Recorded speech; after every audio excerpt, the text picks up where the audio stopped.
आज मेरे साथ हैं एक ऐसे music composer, singer whose music we all have loved, enjoyed, especially on OTT platforms. ऐसा कह सकते हैं कि OTT दुनिया के म्यूजिक स्केप को वो रूल करते हैं. Let's see who's with us on this podcast. Hey Anand. Hi. Welcome on the XM Soundcast. Thank you. I'm so glad that we have you.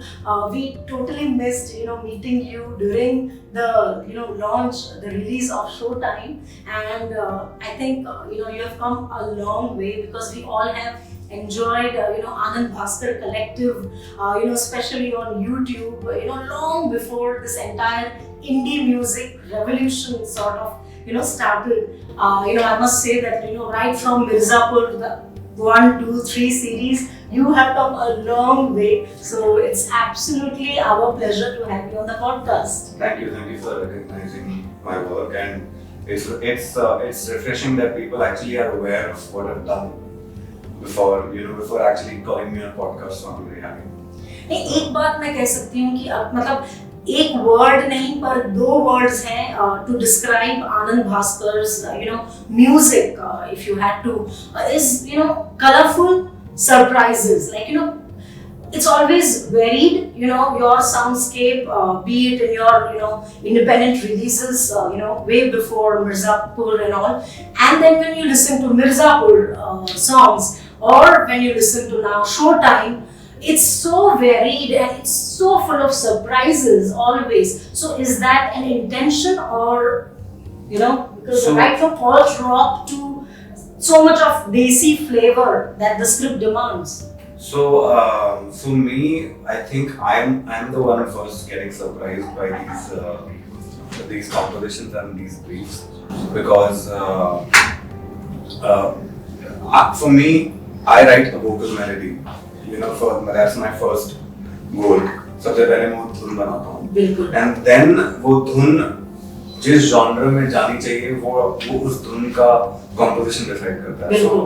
So for me, when I was working on Mirzapur season 1, the first brief I got was to write a Sufi song, and I had never done something in that space ever. I am somebody who grew up listening to a lot of rock and pop and Indian classical music. तो जब मुझे वो reference मिला, और I think it was some Coke Studio song reference, I remember, and the first reaction was I was so scared कि how will I kind of create this, because I don't have those influences in me. So I did a lot of listening. मैंने बहुत उस space में गाने सुने, and then I ended up writing something which the directors and the producers liked, and that song is called Varun, which was on season 1. Yes, beautifully sung by Rumi. Yeah. We have had him on the podcast. Yeah. Rumi, I mean, even he sang on Showtime as well. Yes. He is a very dear friend of mine and one of the best vocalists I've worked with. So जब Varun हुआ तो फिर then they were like, can you make a Bhojpuri song? And I'm like, so you were like, oh my god. I'm like, they are just throwing me a curveball like one after the other, and फिर वो बना के भेजा, and that also they liked, and it's a really funny song. And then they said, "Acha, can you write a Punjabi wedding song?" And then I wrote it. So then with that project, I realized that okay, maybe I can do this, And then I think the variety really comes from the briefs and the directors that I've worked with, because fortunately, जितने भी directors जिनके साथ मैंने काम किया है, they're also musically inclined and so aware of what they want, very clear from the get-go कि ये space चाहिए. Now the directors that I work with, they are like, my rapport with them is so much that मैं उनको अगर एक WhatsApp पे voice note भी हम करके भेज दूँगा तो they immediately know कि what instrumentation will come here and what it will sound like as a finished product. So I think the variety really comes from them. I am a guy who just knows how to write the vocal melody and then build the music around it. Right. So I think it's the credit goes to them for the variety. Yeah. Lovely. Anandji, today, after so many years, of OTT, जो अब हमारी life में बहुत ही normal platform एक हो गया है, बहुत ही मेन स्ट्रीम जिसे कह सकते हैं प्लेटफॉर्म हो गया है OTT. बट जब शुरुआत में when music in the world of OTT was like a big jarring idea जहाँ पे it was hardcore content, script, and Bollywood में music is a very important element. लेकिन nobody expected music to be such an important element in most of our Indian web series. So वो जो पूरा एक graph आपने देखा, and you were a part of that. So something about that, how music has completely ruled this OTT. See, we are Indians and we have a song and dance culture.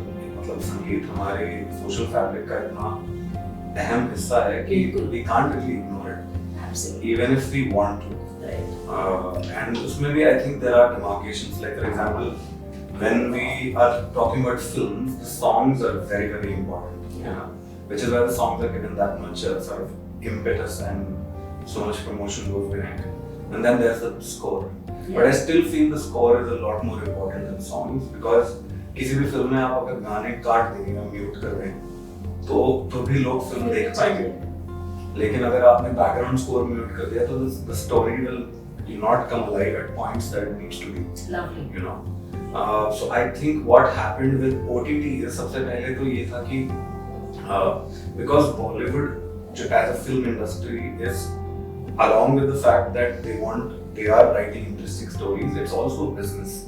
Which and जब भी business होगा तो there are a lot of decisions that are driven by profits, right?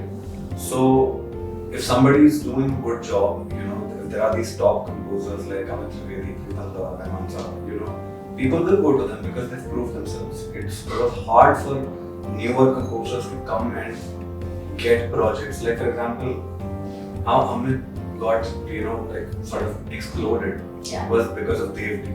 It's very hard for people to do that now because every film has 5 composers. It's like a bhelpuri of songs. I say that a lot of times. Instead of one composer kind of giving the project that musical identity. However, with OTT, what happened was that it democratized the process. Lovely. Like you said. And because it was a new space, newer producers were willing to try newer styles of stories, newer styles of filmmaking, and newer composers and newer musicians. So a lot of independent musicians kind of got their foot in the door, and I was one of them. So the growth then, and initially also there was not a lot of focus on making the music sort of an important promotion point for the show or a film on OTT. But say Scam ka title track by Haq Se became viral. Mirzapur's title track by Jon Stewart went viral. That's when people sat up and noticed that score is also kind of important. People are listening to the score. And that's when initially ये होता था कि every time a project would come out, people would only release the songs. And the score would never get released. Like how internationally when you see on international film projects, you have these 2-minute pieces which are a part of the background score of the film. Now because of OTT, people like me are able to sort of release even a score piece out into the world. Like when I was doing the show called Masoom, it eventually became a 17-track album. जिसमें जो poetries हमने use की थी हमारे जो lyricist time की थे वहाँ उनकी poetries को we set them to music pieces. We released pieces of music that were important, which were themes for each character, and even the songs, which were in the series. Similarly for Showtime as well, we did the same. So I think the evolution of how music, and not just songs, but also the score, and I hate using the term background music because it's not background music, it's music. Ideally, the score composers should get the music credit, and the song composers should get composer of songs. We had Salim and Suleiman on this podcast twice, and they are the bops when it comes to they are the OGs. OGs. So we had a very long discussion on this, and he said the same thing that how the score, people who are composing the score, they should be given equal. And it's a much harder job, and it takes way more time than writing a song. I can write a song in under 2 hours, give it to a music producer or produce it myself, and within a week we'll have the finished product. But to write a score for a movie, it will take me at least 6 weeks to finish it from top to bottom. और उसमें भी अगर edit change हो जाए, तो इतनी सरदर्दी होती है उस music को वापस cut करके to make sure that it flows properly. I think scoring takes way more time and effort than songs, and it doesn't even get a tenth of the credit that songs do. That's like really unfortunate, but I am sure this will change. हम Showtime की बात करें उससे पहले let's talk about Mirzapur. It just it has evolved. It has its own identity of its own. Like Mirzapur की जब भी हम बात करते हैं तो उसके जो songs हैं वो आपने किस तरह से you already told us that it was like a big surprise for you also, and it was like a challenge for you as a musician. So when it comes to songs, like for season 1, I would like to, I mean it's reflect badly on me, but I wasn't prepared for the kind of briefs I would get. I kind of like went in blind. But after season 1, I realized that okay, there are certain sensibilities, and I worked with Mihir for the first time in Mirzapur, who was my director for Masoom as well as Showtime. And Mihir is somebody who is so involved in music. It's almost like now we are telepathic. Like I know what he's thinking, he knows what I'm thinking. So working with him has been one of the greatest learning experiences of my life. So after season 1, when we sat for season 2, I kind of already knew that okay, this is the world I'm going to stick to. How do I bring my own uniqueness to it? So season 2 में ये हुआ कि Mihir ने कहा कि now this time we have more songs. We have 7 songs now, and instead of the 3 in the first season, and we have more songs. And I was like, okay, first season. अच्छा ये भी हुआ था कि first season's songs hadn't released officially at that point in time, and Varun somehow went viral. Yeah. So and everybody at Excel also liked what I did. So now the pressure was double. How do I top this? My first impression on somebody is good. Somebody like Excel, in fact, is good. Abhi, how do I make a better impression? So that was, I think, the kind of pressure point in me. And when I sat with me, then we started discussing these different situations. And then there were more curveballs. I had to write a song called Titar Bitar, which is an item song. And up until that time, I hadn't really given a thought about how item songs would be composed. And तो जब मैं करने बैठा वो compose, then I realized, oh my God, this is so hard. So difficult. Because when you write an item song, the biggest risk is you will end up sounding like another item song. Yeah. Because there's only so much you can do, really, right? Yeah. So it was so difficult for me, and I started listening to all the famous items, all of them, from Ferricol to Mundi Badnaam, all of these, and I'm like, there is this one sort of structure they follow where there's a verse and then the pre-chorus kind of dips, and then it leads to a very like sort of big chorus, and the chorus needs a catchphrase and all. So Ginny and I, we were just discussing the situation of Titar Bitar, and उसमें क्या था कि a huge gang fight that happens in the bar, and I told Ginny मतलब ऐसा हो जाता है कि सब लोग तितर बितर हो जाते हैं, and then she's like, oh, we could use that, and then she kind of built the lyrics based on that, and we came up with something like that. Like my team and I, we were quite happy with the result, and I'm like, okay, I mean, if you put a little thought to it, you can kind of do this. Then there was another song in Mirzapur season 2 which was जो बीना character है, रसिका बुद्धल का character है, उनका baby shower है, जो UP में baby shower होता है, वहाँ पे लोकल सॉन्ग्स जो होते हैं उनको सोहर बोलते हैं. तो फिर मैंने और गिनी ने बहुत रिसर्च की, वो लिरिक्स के रिसर्च में चली गई, मैं म्यूजिकल स्टाइल्स के रिसर्च में चला गया, and she would also keep sending me, अच्छा लिसन टू दिस सोहर, ऐसे करके then we wrote a song called Lalanva.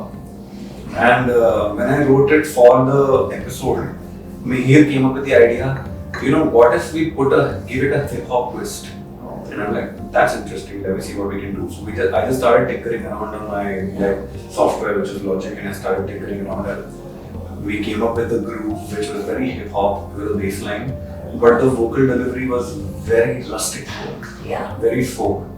And suddenly we were like, oh, this sounds good. So we was like, okay, let's keep this version on the album and the folk version in the episode. Perfect. And I'm like, okay, that makes sense. So that's how we came. So a lot of these songs were like very collaborative between the director, the lyricist, and me, and of course the musicians that worked on my team. Like the songs wouldn't be where they are or what they would be if it wasn't for the musicians. You know. So yeah, it was. I feel like the reason I enjoyed it also is because I was getting to learn so much more about how to write commercial music.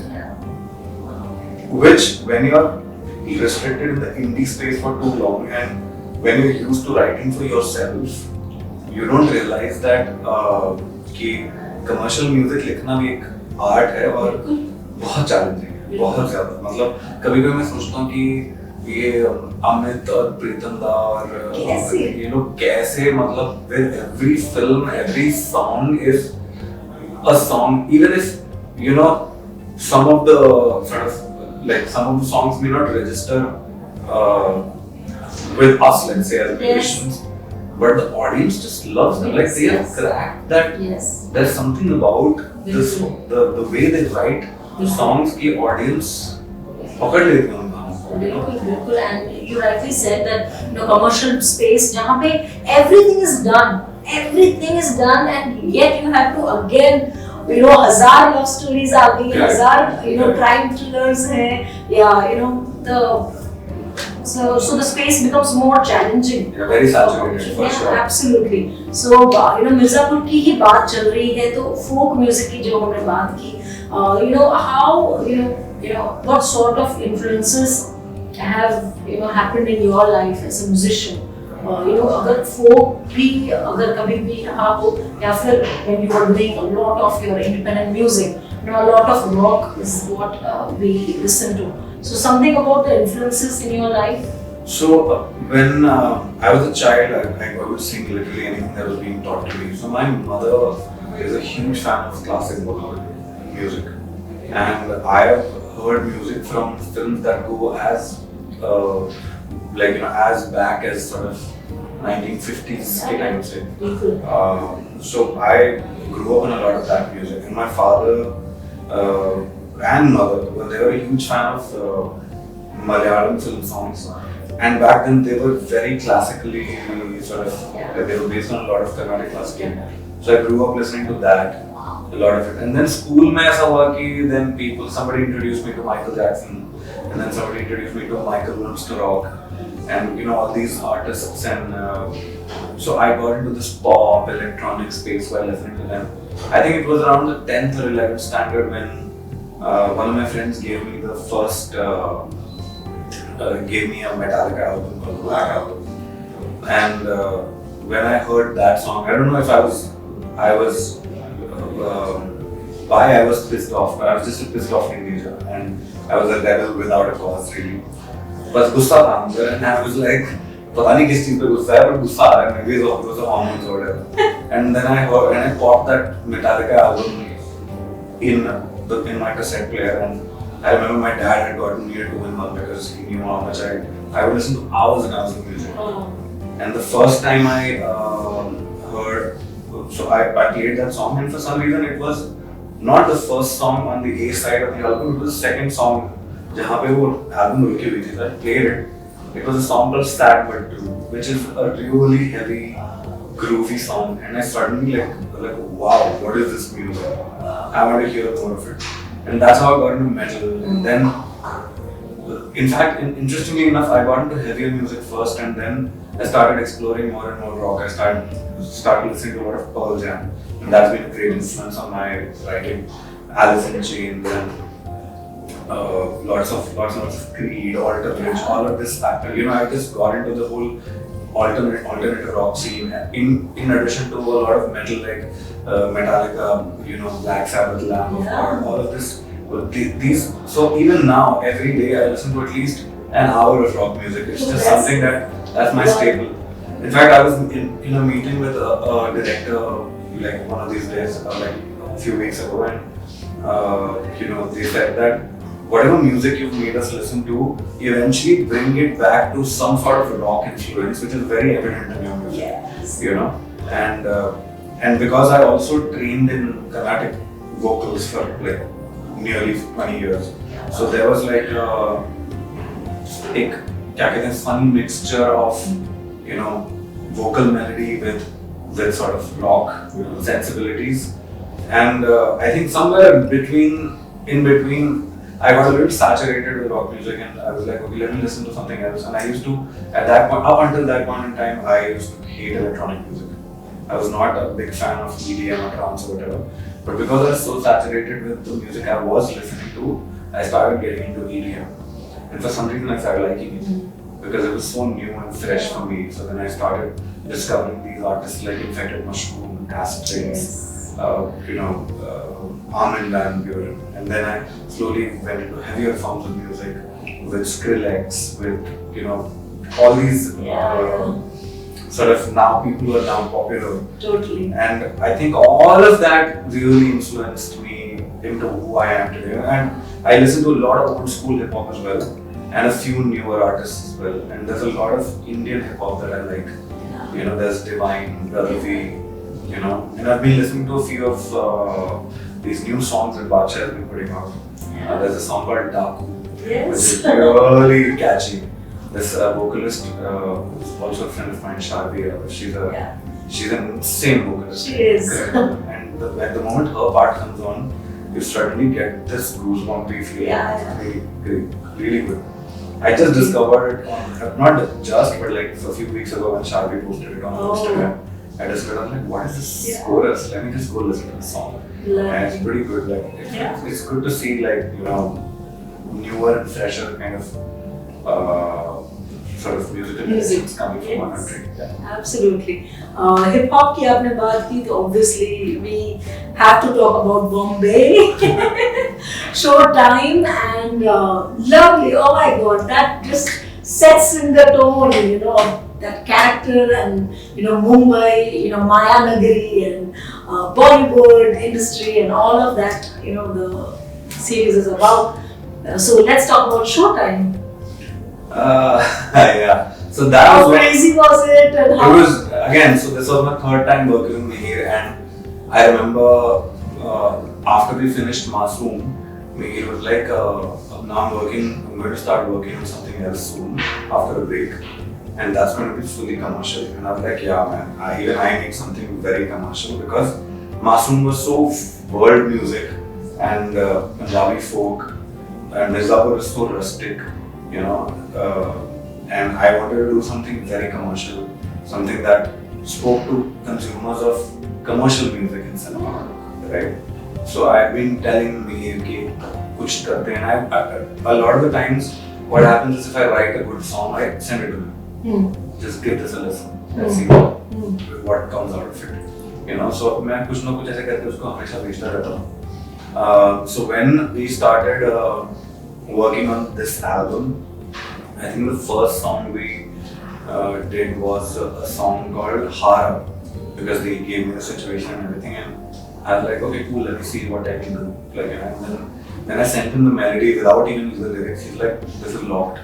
Let's just start writing this, and because him and Ginny also have a great relationship. Even before he called me, he called Ginny, listen, I'm doing this project called Showtime, and you're writing all the lyrics. And then he called me and said, listen, let's start working on this. I've always spoken to you. I was like that. And I mean, Ginny is generally my natural choice for lyrics because she wrote lyrics for me when I was nobody and I had no money to pay her. I just called her Ginny one day because through some common. There's another friend of mine called Gaurav Chatterjee, who's also from Roller. Gaurav introduced me to Ginny, and I called Ginny and I was like, Ginny, I'm just working on a song bank right now, but I don't know how to write commercial lyrics. I can write lyrics for my band, but I can't write commercial lyrics. And she's like, yeah, let's do it. She was so gung-ho about it. And so she's always going to be my first choice for lyrics. And she was there when I really needed somebody to, kind of give shape to my melodies. True. So then with Bombay, what happened was it wasn't even in the album consideration. It was kind of a composition written for another project. Oh. That project didn't happen.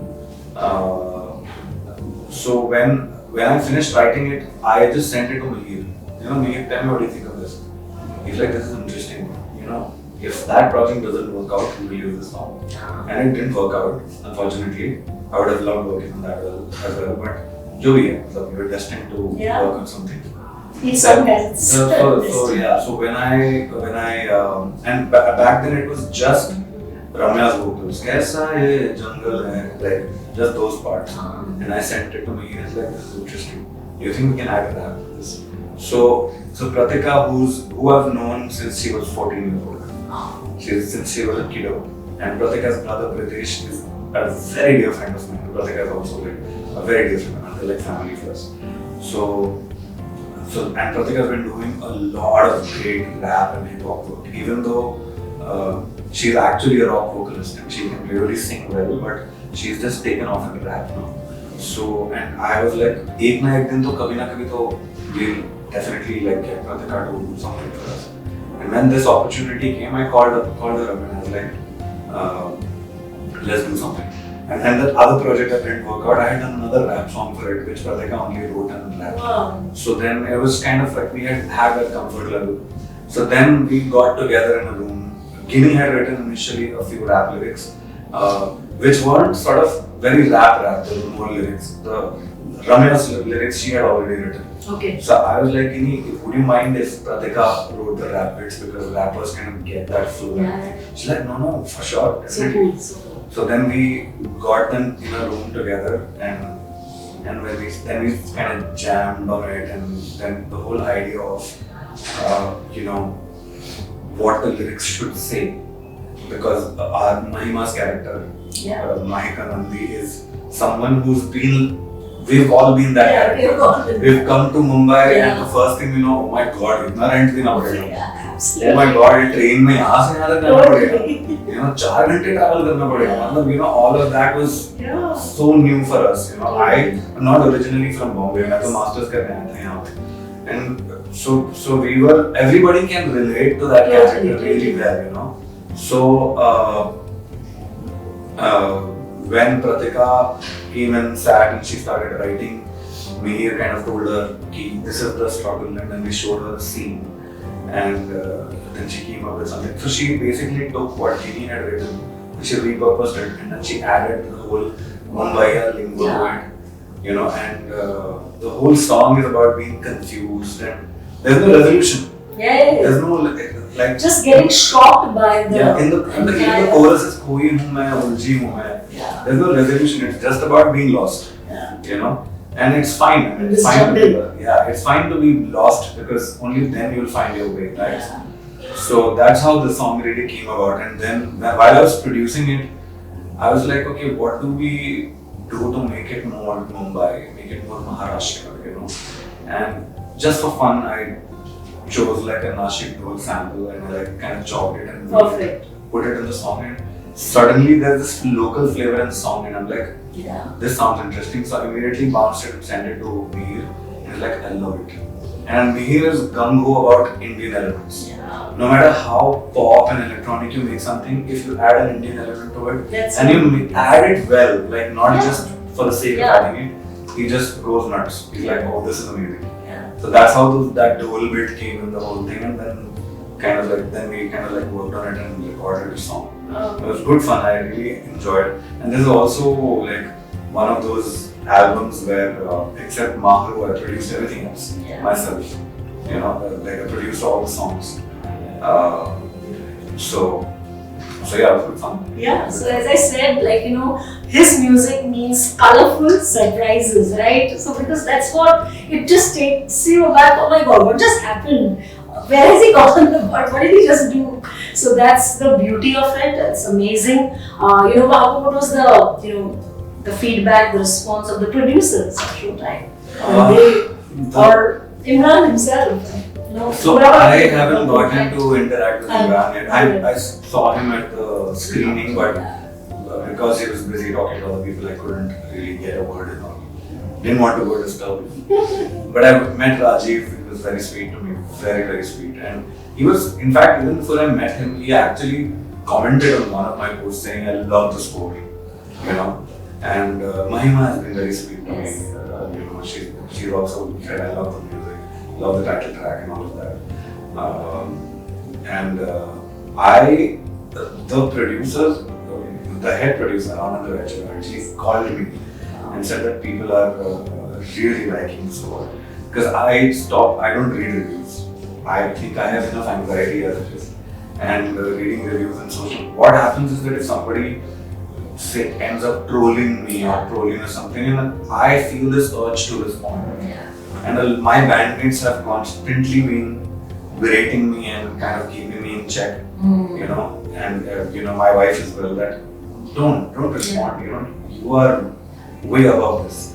So for me, reading reviews is a strict no-no. And Perfect. so then I told Anand, his name was the head producer's name was Anand, and I told him that I haven't read reviews, I am not even asking people. He's like, no, everybody really likes it. And in general, overall, the feedback is very good. And we like you to work on something else too. So I'm guessing that people have liked it. And at least everybody in the music community has so far told me that they've loved what I've done. And I'm assuming they're being honest. I'm sure. They're not lying to me. No, not at all. Let's talk about Mirzapur 3. What about that? So the album has 5 songs. Okay. 4 of them are, I feel, very situation specific. So I wouldn't call them musical masterpieces, but they are very specific to the situations and very local, very kind of composed to brief. There's one song in which I kind of got to explore the melodic side a little bit, and we added instruments like the kebab, and you know, and it was a song which was very soundscapey, very ambient, and we got this wonderful vocalist called Mr. Ghanshyam Vaswani. He's 60 plus, and so Gurmeet told me that we need this song, and so I sang it in my voice, and we needed to sound like an old person has sung it.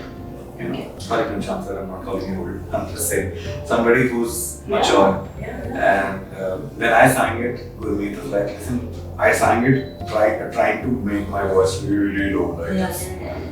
He's like, it still sounds like somebody young is trying to sing like an old person, but he's an actual old person.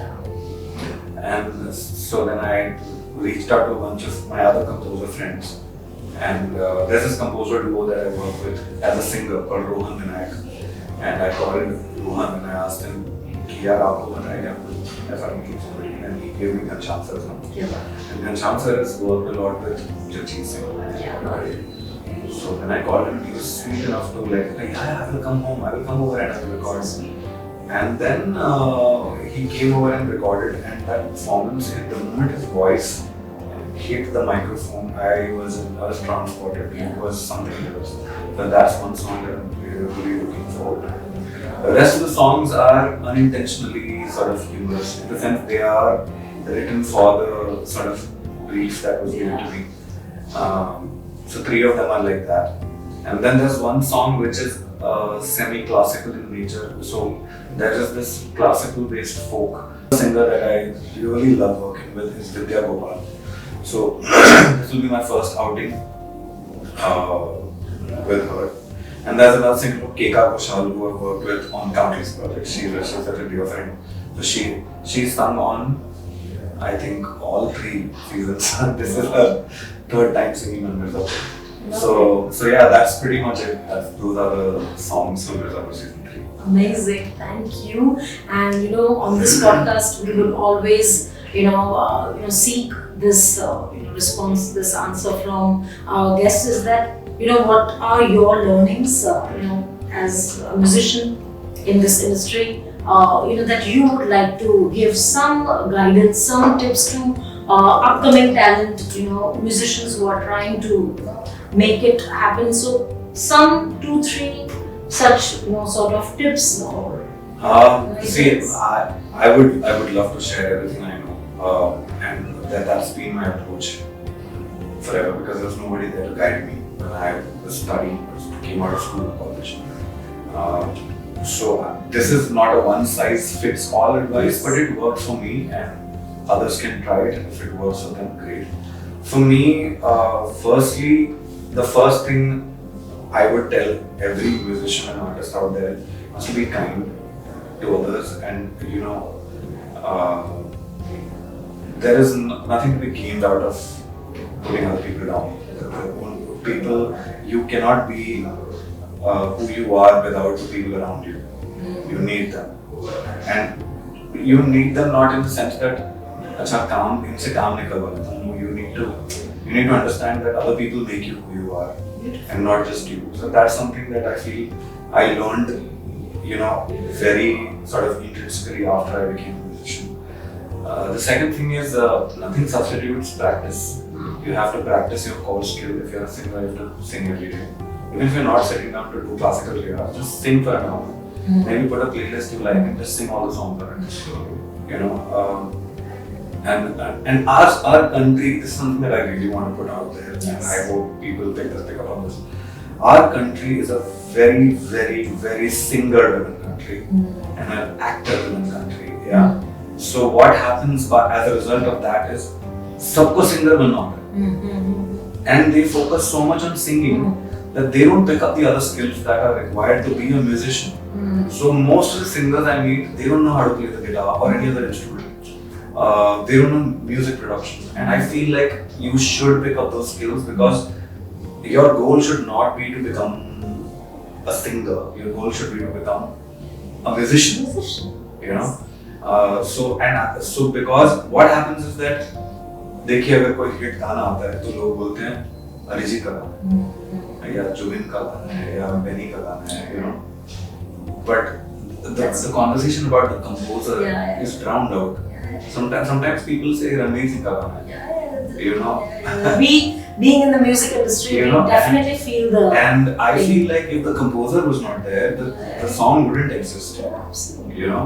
The composer is the person who's the source of that song. The composer के जिस्म से आया होगा. So I feel like that conversation needs to happen more. I remember going to All About Music once, and I attended Arijit's panel. Yeah. And Arijit said such a wonderful thing in that panel, was that कि जब भी मैं कोई गाना गाता हूँ, वो गाना हिट हो जाता है, तो लोग बोलते हैं अरिजीत का गाना, But वो अरिजीत का गाना नहीं है. This is Arijit Singh saying it himself, वो अरिजीत का गाना नहीं है, वो प्रीतम दा का गाना है, या अमित त्रिवेदी का गाना है, या विशाल शेखर का गाना है, वो जो मैंने गाया है, and हमको we need to, because he's a composer himself, so he understands the pain points. Yeah, absolutely right. So then he's like, we have to talk more about the composers in this country. Everybody is all about being a singer. And another tip to singers is to develop your own voice, your own identity. Perfect. And not emulate the singer that's popular right now. Not at all, absolutely. So that's something that I feel. And practical life-wise, I feel all musicians should invest. The moment you start making money, make sure 10% of your monthly income or 20% of your monthly income is invested. I feel like there should be like a fixed savings. There should be like mutual funds or something, and then there should be expense. You should really be careful with your money, because in our line of work, like income is kind of, I wouldn't say unstable, but it's good income. But because we get so much money in for such sort of, for what we love to do, we don't realize that we have to save it and we have to invest it.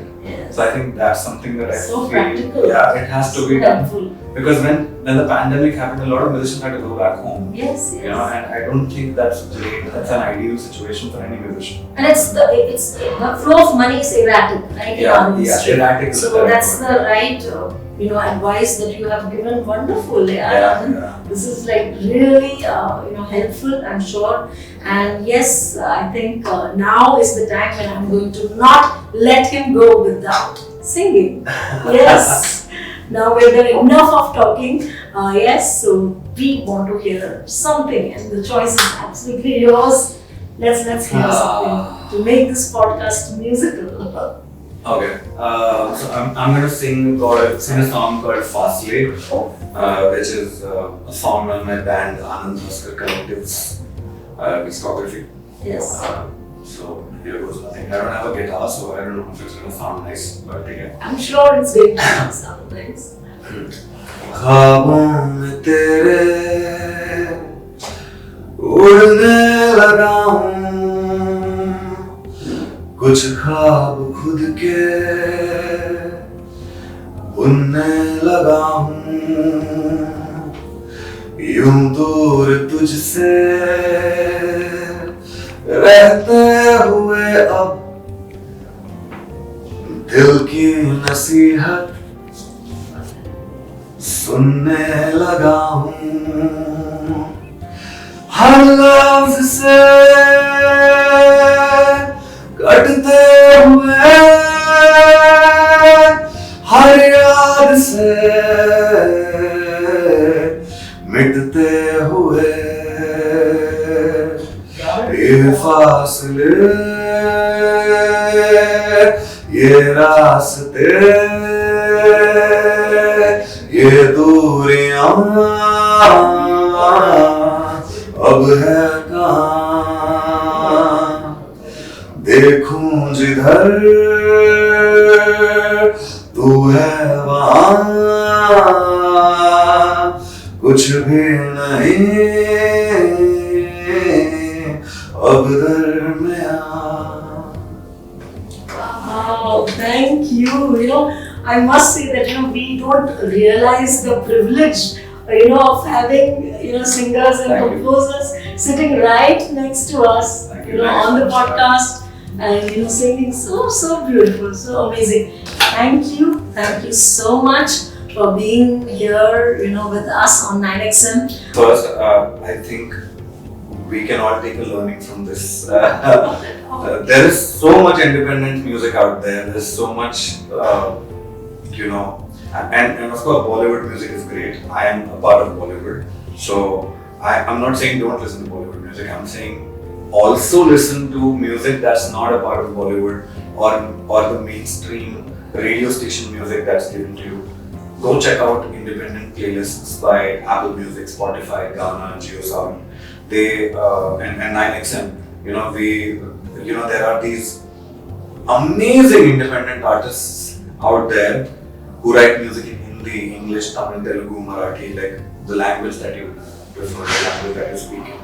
Please listen to independent music, and thanks to organizations and companies like 9XM, the independent music has a small place in India's culture and cultural landscape. And I think it's great that you're doing this, because independent music does need a lot of support and can do with much more support than it has right now. You'll see that if there's a Bollywood act performing, the opening act is always an independent act.